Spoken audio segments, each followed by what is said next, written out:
Dr. Zena Blackwood stared at her 9th cup of coffee, watching the dark liquid ripple with each tremor of her caffeine-riddled hands.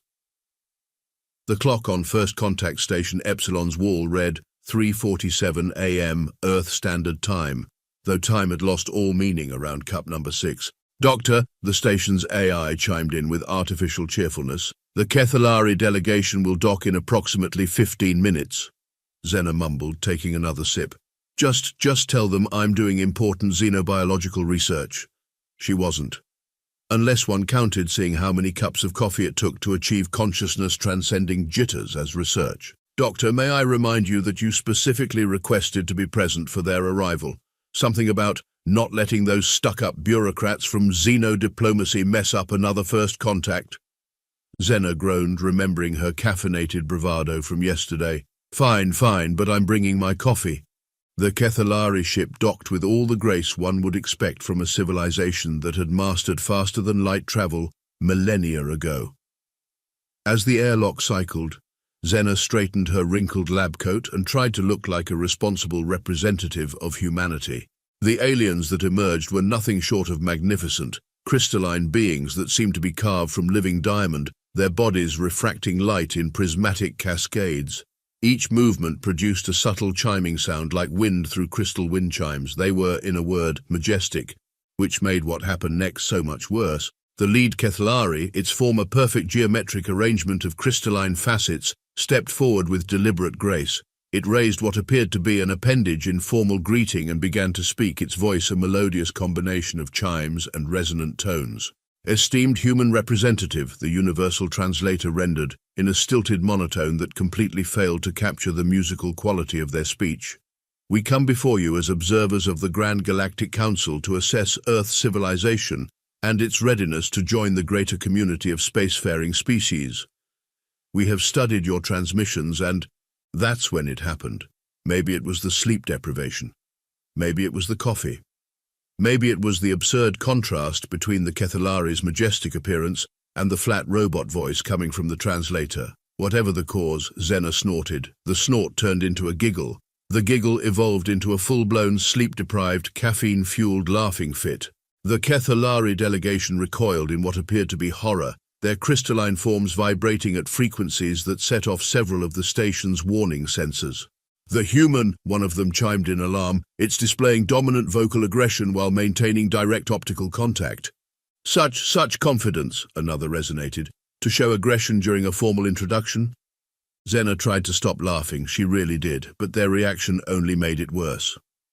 Tears were streaming down her face now, and she had to lean against the wall for support. The lead Kethalari's crystal structure shifted into what their cultural briefing would later identify as a defensive resonance pattern. We were not informed that humans would demonstrate their superior status, so... immediately." "I'm not," Zena gasped between laughs, "I'm not demonstrating anything, I just..." Another fit of giggles overtook her. The Kethalari huddled together, their chimes taking on what even Zena's sleep-deprived brain recognized as worried tones. "The human shows no fear," one whispered to another, the translator barely picking it up. "It must be very confident in its species' power." "Should we offer tribute now?" another chimed quietly. "Wait," Zena managed, finally getting her laughter under control. "This is all a She was cut off by a hiccup, which caused the entire delegation to flinch in unison. "It's deploying sonic attacks while attempting peaceful communication," the lead Kethalari observed with something approaching awe. "Such casual display of dominance, we must inform the council immediately." As the delegation made a hasty retreat to their ship, chiming in what Zena was pretty sure was panic, she slid down the wall to sit on the floor. Her coffee cup, somehow still intact, sat next to her. "Doctor," the station's AI commented after a moment of silence. "I believe that could have gone better." Zena looked at her coffee cup, then at the rapidly departing Kethalari ship. "I need more coffee." "I believe that might be part of the problem, Doctor." "Shut up and start the coffee maker." Commander Rex Martinez was having a day trademark. Not just any day, but the kind that made him wish he'd chosen a simpler career, like defusing nuclear bombs or wrestling angry bears. "Let me get this straight," he said. pinching the bridge of his nose as he addressed the holographic assembly of alien diplomats. The entire Galactic Council is in an uproar because one of our xenobiologists laughed. Commander, the Verexexi representative's tentacles writhed in apparent distress. Your species' ability to produce battle cries while maintaining eye contact is well documented now. The Kethalari delegation's report was most thorough. It's not a battle cry, it's, and, interrupted the Zolan ambassador, a floating cloud of bioluminescent gas. We've discovered even more disturbing information about humanity. Its lights pulsed with alarm. You keep apex predators in your living spaces? Martinez blinked. You mean pets? They admit it. The Verexexi's tentacles tied themselves in literal knots. They don't even try to deny their dominion over killing beasts. A series of images flashed across the conference screen. Humans walking dogs, playing with cats, and, horror of horrors, letting these deadly predators sleep on their beds. Look, Martinez tried again, these are domesticated animals, they're harmless. He was cut off by a high-pitched keening as someone played a video of a human baby pulling a patient Rottweiler's tail. They start training their young to command predators from infancy. Another delegate, a silicon-based being called Petrix, shifted their crystalline structure anxiously. And we've discovered something even more disturbing. Humans regularly consume toxic substances for pleasure. Martinez glanced at his coffee cup and the flask in his desk drawer. Now wait a minute. They've evolved such powerful digestive systems that they can process poisons for entertainment. The Petrix's crystal facets spun in agitation. They call one such ritual happy hour, presumably because it's when they practice building their toxic immunity. That's not what happy hour... And the Zolan's cloud expanded dramatically. Their pursuit capabilities are terrifying. We've analyzed their marathon customs. They chase their prey until it succumbs to exhaustion. Those are sporting events.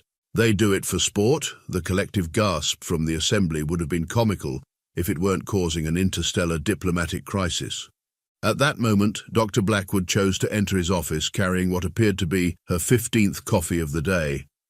The alien delegates recoiled at the sight of the steaming cup. Oh good, you're discussing the situation, she said, taking a long sip while maintaining direct eye contact with the Verexexi representative, who promptly fainted. Zena, Martinez growled, you're not helping. What? I haven't slept in 3 days. I'm running purely on spite and caffeine at this point. She grinned at the Petrix delegate, who vibrated in terror. Behold, the Zolan announced. They openly admit to using chemical stimulants to extend their pursuit capabilities. They don't even need sleep. Martinez watched as his chances of a peaceful resolution evaporated like a drop of water in a plasma reactor. Everyone, please, if you'll just let me explain. Commander, his assistant burst into the office. Sir, we have another situation. Someone posted pictures of the station's monthly paintball tournament on the galactic net. The holographic assembly erupted in chaos. They practice combat while wearing bright colors to mock their opponents. They simulate warfare for entertainment. The audacity, the sheer psychological warfare of it all.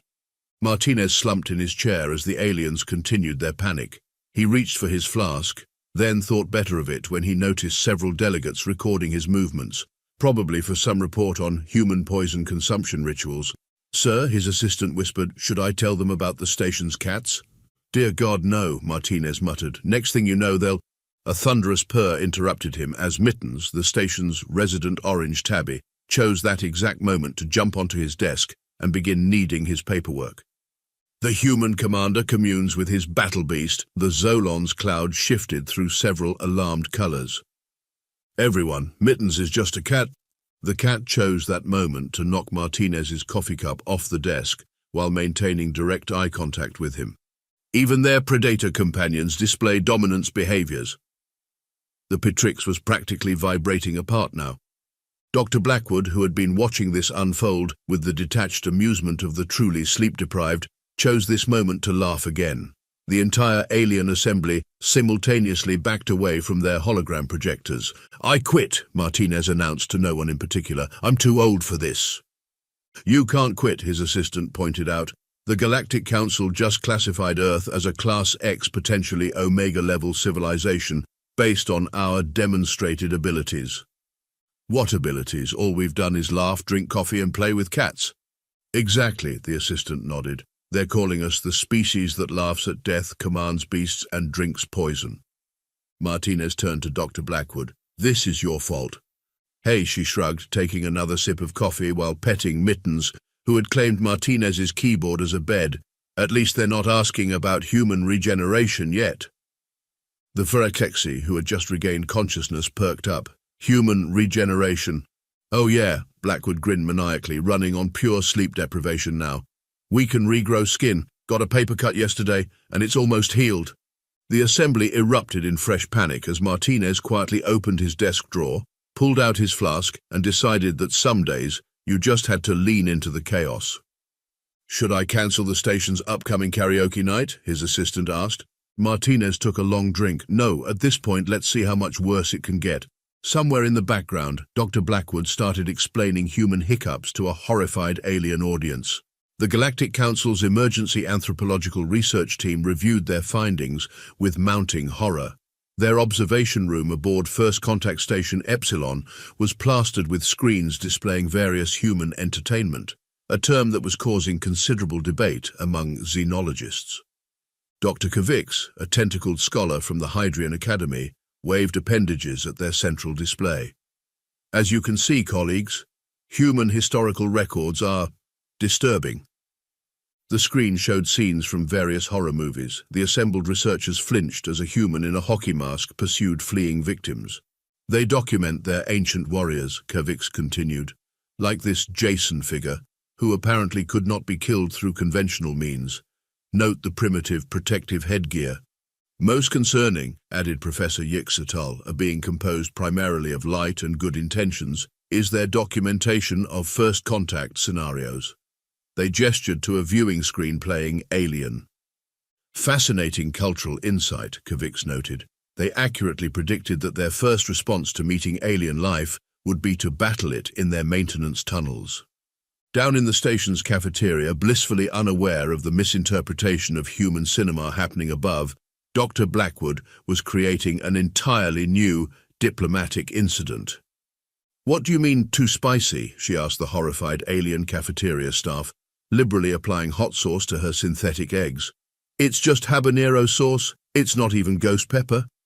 The cafeteria's environmental sensors began blaring chemical warfare warnings.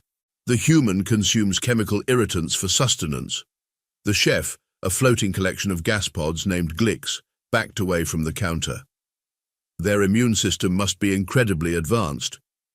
It's just hot sauce, Zena protested, taking a large bite. Here, want to try some? 3 emergency decontamination protocols activated simultaneously. Meanwhile, Commander Martinez was dealing with his own crisis. The station's monthly team-building exercise was underway, and he'd forgotten to warn the alien observers about paintball.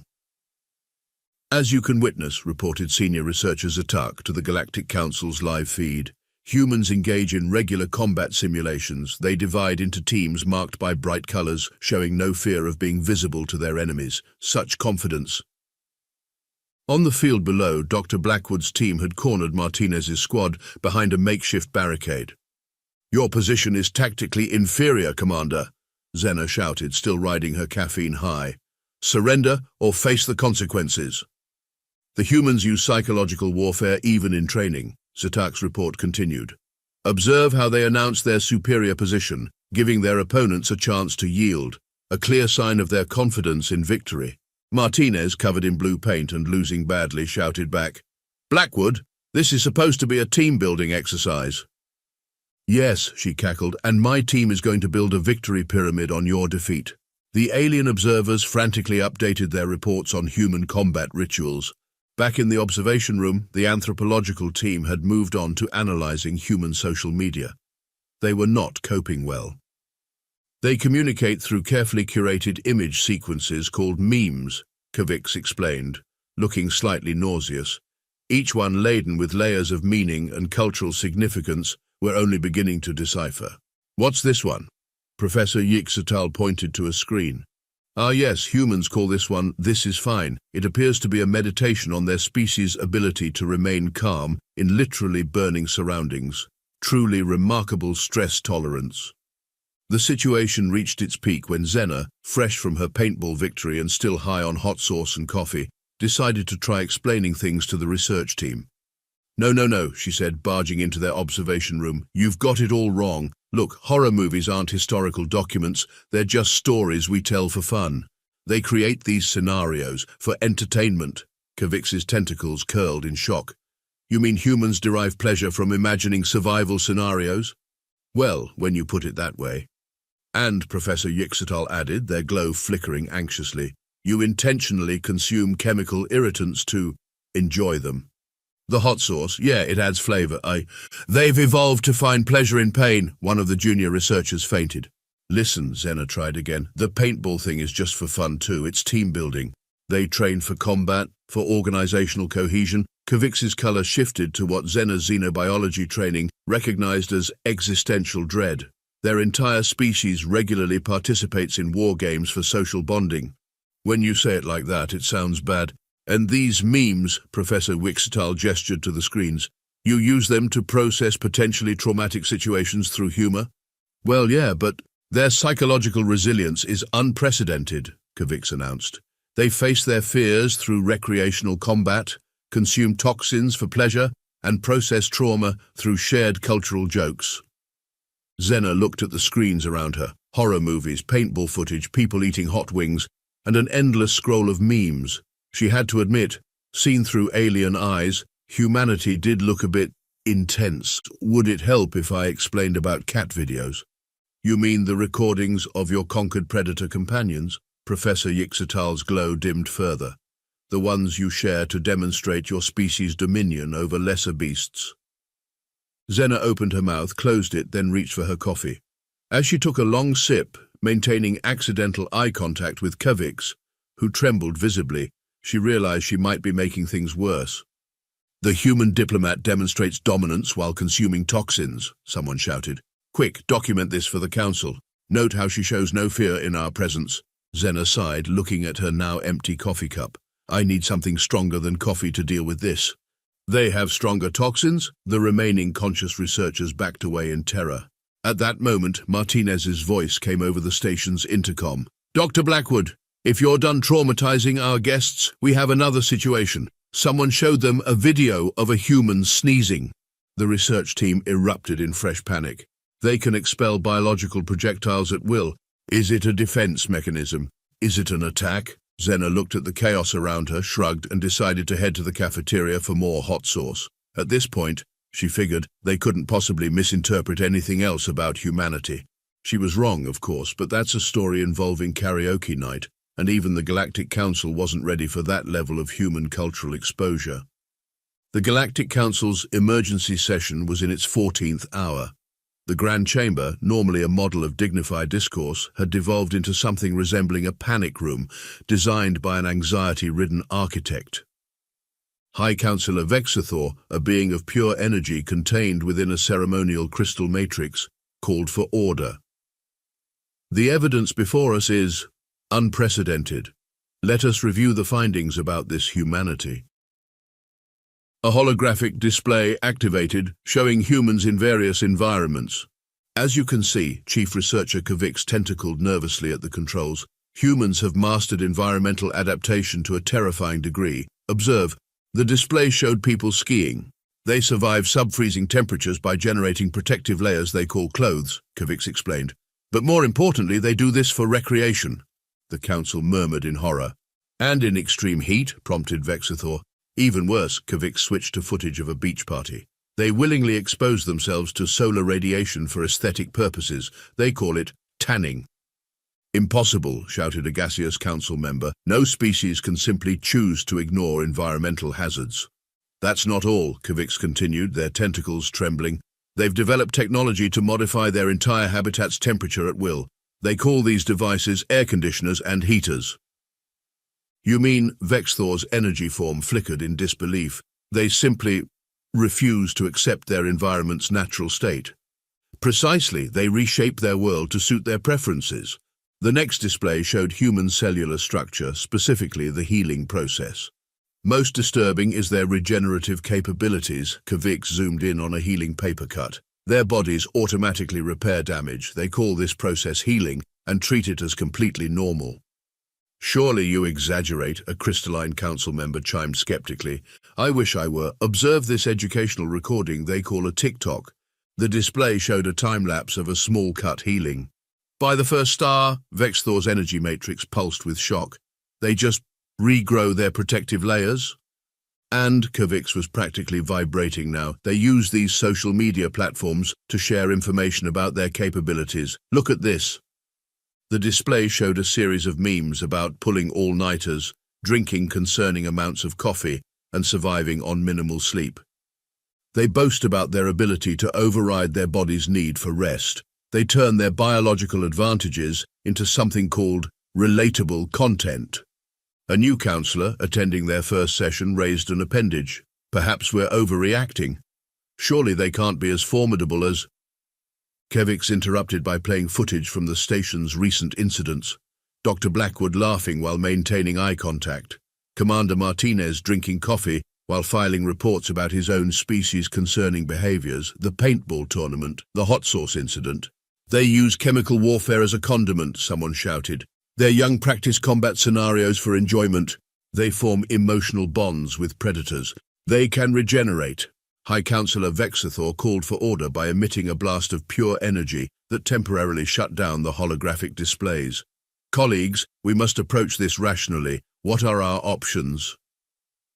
Well, Kavix pulled up another display. We've been monitoring their global information network, particularly something called Reddit.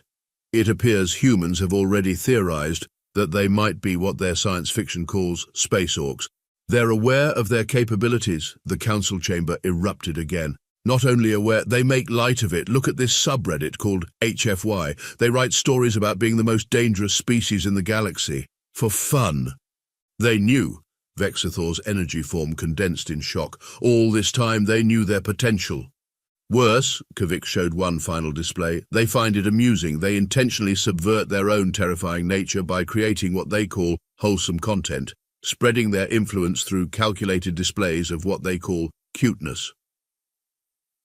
The council sat in stunned silence, processing this information. Finally, Vexathor spoke.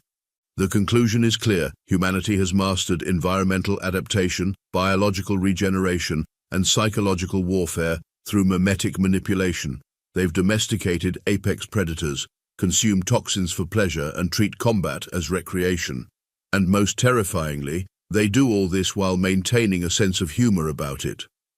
What do we do? Asked the new counselor, already regretting their career choices. The only thing we can do, Vexathor declared, classify Earth as a Class X civilization and begin sending tribute immediately. We cannot risk them deciding to take their space orc narrative seriously. And so, as the Galactic Council drafted their official response to humanity's unintentional display of dominance, Dr. Blackwood was introducing Commander Martinez to something called Ghost Pepper Challenge videos. The resulting incident report would later be classified as too terrifying for general distribution. As Dr. Zena Blackwood watched alien ships unload their 7th cargo hold of peace offerings, apparently humanity's battle cry, aka laughter, had really made an impression. She finally did what any reasonable scientist would do. She face-palmed. This naturally caused a diplomatic incident. The human performs the victory gesture, screamed the nearest alien delegate, a floating consciousness in a containment suit. They accept our tribute. No, wait, Zena started, but it was too late. Look how they strike themselves in celebration. Such power, such dominance. The delegate's consciousness swirled in patterns of reverent terror. Commander Martinez walked in just in time to see Zena bang her head against the nearest wall in frustration, which only made the delegates more excited. Dr. Blackwood, he said, reviewing the latest classification update from the Galactic Council on his tablet. I thought you should know we've been upgraded from Class X potentially Omega-level civilization to Class X apex species, handle with extreme caution and preferably from another star system. Zena turned to him, coffee in hand. How is that even a real classification? They created it specifically for us. He showed her the document. Apparently our ability to voluntarily impact our own cranial structures without damage was the deciding factor. That, and someone showed them videos of parkour. Oh God. Yeah, they think we can fly now. The situation had evolved beyond either of their control. The station's docking bays were filled with alien tribute, rare minerals, advanced technology, and what appeared to be several sacred artifacts that 3 different species were already fighting over the honor of giving to humanity. "Commander," his assistant called over the intercom, "the Vrexixi Confederation wants to know if you'd accept their 3rd moon as a peace offering. Also, the Kethalari sent more of their ceremonial crystals, and the Zolon Empire is asking if we'd consider not invading them in exchange for their quantum computing technology." Martinez, finally broken by the absurdity of it all, started laughing. The sound echoed through the station's halls, sending nearby alien diplomats into defensive postures. "The commander issues the dominance call," someone shouted. "Quick, offer them more tribute. I heard they can run forever and drink liquid pain." Martinez couldn't stop laughing. Tears were streaming down his face as he watched 3 different alien species try to out-tribute each other with increasingly elaborate offerings. "You know what?" he finally managed between chuckles. "Let's just roll with it." "Sir, I mean, think about it. They're literally giving us advanced technology because we drink coffee, keep cats, and laugh at things." He wiped his eyes.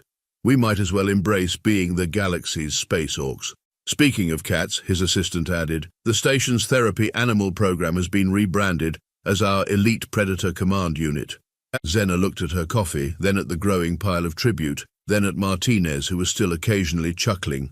"Fine, but I'm not explaining to the council why humans like pineapple on pizza.